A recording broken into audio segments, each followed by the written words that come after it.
All systems go. Clear for liftoff.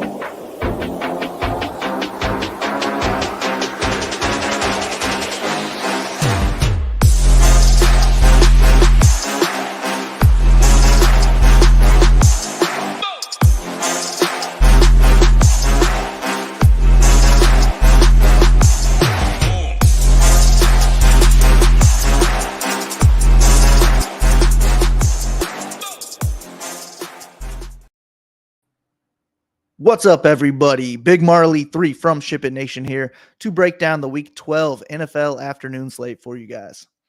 Hopefully you all had a great Thanksgiving and are not too far behind on this Sunday slate. We have you covered for all slates over at SHIPITNation.com, though, if you have not had enough time to research. Members and staff are posting big wins in the Discord every night. It is the best Discord in the industry, and we have content and projections for only $69 a month for all sports that we offer.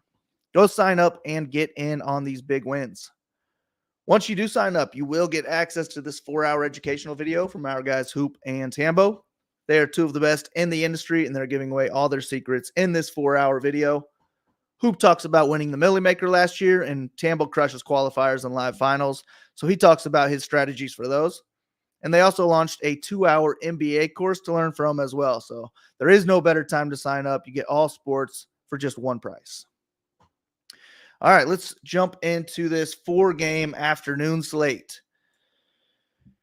The first game is the second highest total on the slate at 44.5. You can actually go over to SHIPITNation.com, and we have slate info for free over there, so you can check out all the team totals, all the spreads, the over-unders, and all of that good stuff for free. You don't even need to sign up. You can just go over there, hover over NFL, and click on slate info.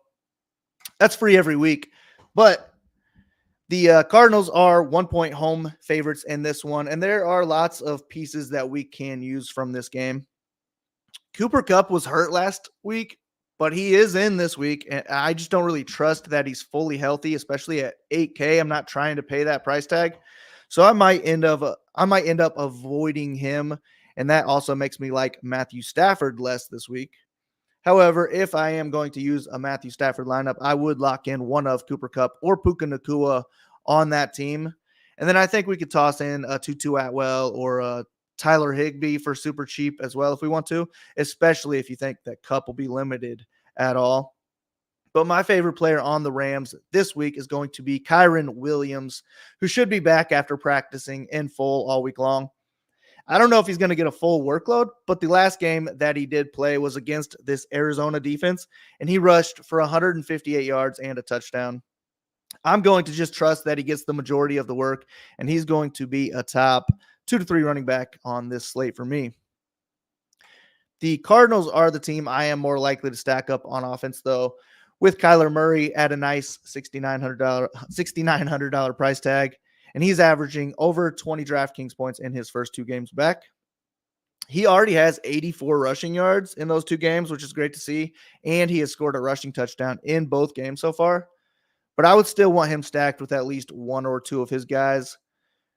Those guys would be Marquise Brown, if he ends up playing. And then Rondale Moore. He's only 3,600 this week. And then I really like Greg Dortch at 3,300, and I think he gets the biggest bump up if Brown ends up sitting.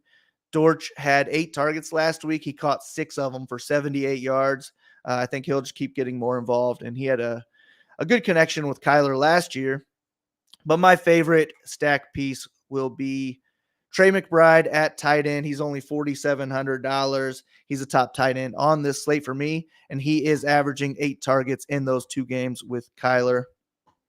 And then James Conner, he's in play at running back as well, but I'd rather use him in my non-Kyler lineups. And I also don't love running back from the same game, so I would probably avoid him in my Kyren Williams lineups as well. I do think he gets most of the work at running back, though, and if he ends up rushing the touchdowns in over Kyler, then you just jump the field.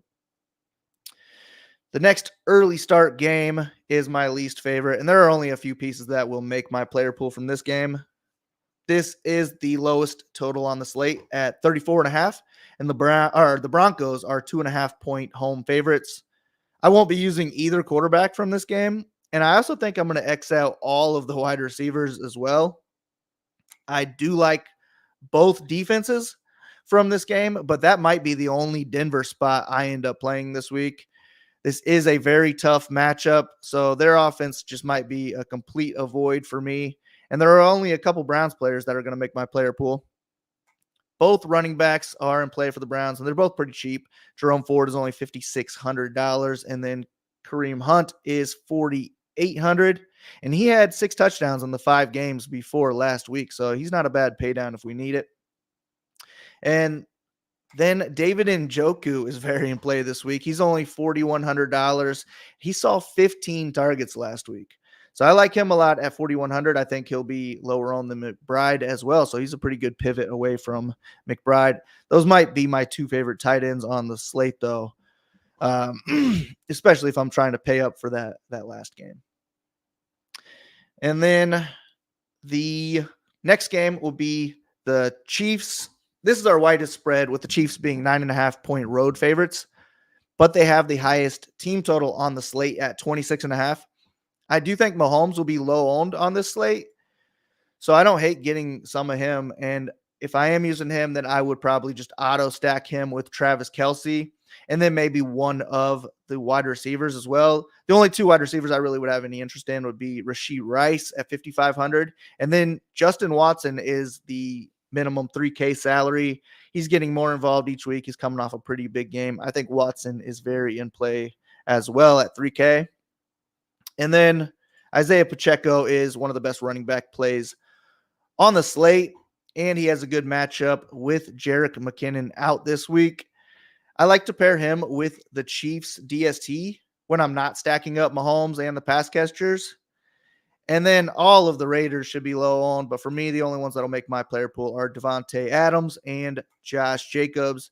I also think that the Raiders DST is in play as well at 2,800. They are averaging 12 DraftKings points the last 4 games. And if I need a pay down spot in order to get to this next game, then I'm fine using them at 2,800. Mainly if I'm not stacking up Mahomes in that offense, though. And then the last game is the best one. We have the Bills at the Eagles with a 48-point total. The Eagles are 3-point home favorites, and this should be a great game to watch and a popular one on this short slate. Jalen Hurts has 9 rushing touchdowns on the year, so we don't really have to overstack him, and I'd be fine with him stacked with just one of A.J. Brown or Devontae Smith. But it's just those 2 pass catchers for me with Goddard still out. And then I also like DeAndre Swift with or without Hurts, and he's coming off his 2nd highest scoring game of the season. I really like the Bills side of the ball, though. And the Eagles have just not been able to stop opposing wide receivers. I think I want a Bills wide receiver on basically every lineup I create this week. But I like Josh Allen stacked up with at least 2 of his pass catchers on this slate. Stephon Diggs is my favorite pay up at 8,800. Gabe Davis is coming off a 0-point game, so that should keep his ownership down. I like him in this matchup as well. And then Khalil Shakir has been really getting involved in this offense lately, and he is coming off his best game of the season. He's only $3,600, and he's one of my favorite punts on the board. The Eagles are hard to run against, though. So I don't love James Cook in this matchup, but I do think tossing him into Allen stacks is okay. That'll make them a little bit more contrarian. He did catch a touchdown last week. Maybe he gets another one here. And it's just not a great running back slate to target. So I think his ownership will be down. Maybe I'll toss him in with a Diggs or something like that in my Allen stacks. And then Dalton Kincaid has had double-digit DraftKings points in every week he's played with Knox out so far. Knox is out again, so I think Kincaid is very in play again. He is averaging almost 8 targets per game in that stretch. I do think this is going to be such a great game to watch, though, and I can't wait for it. But that is how I will be attacking this afternoon game slate. If you want to see any of my notes, all of my plays will be posted over at SHIPITNation.com. All sports are included for just one low price, so you guys can play more and pay less. I'll be back next week, but if you guys can hit that like and subscribe button for us, it really helps out. Good luck on this afternoon game slate. I hope to see some Ship It logos up top. Thanks for listening. Go ship something.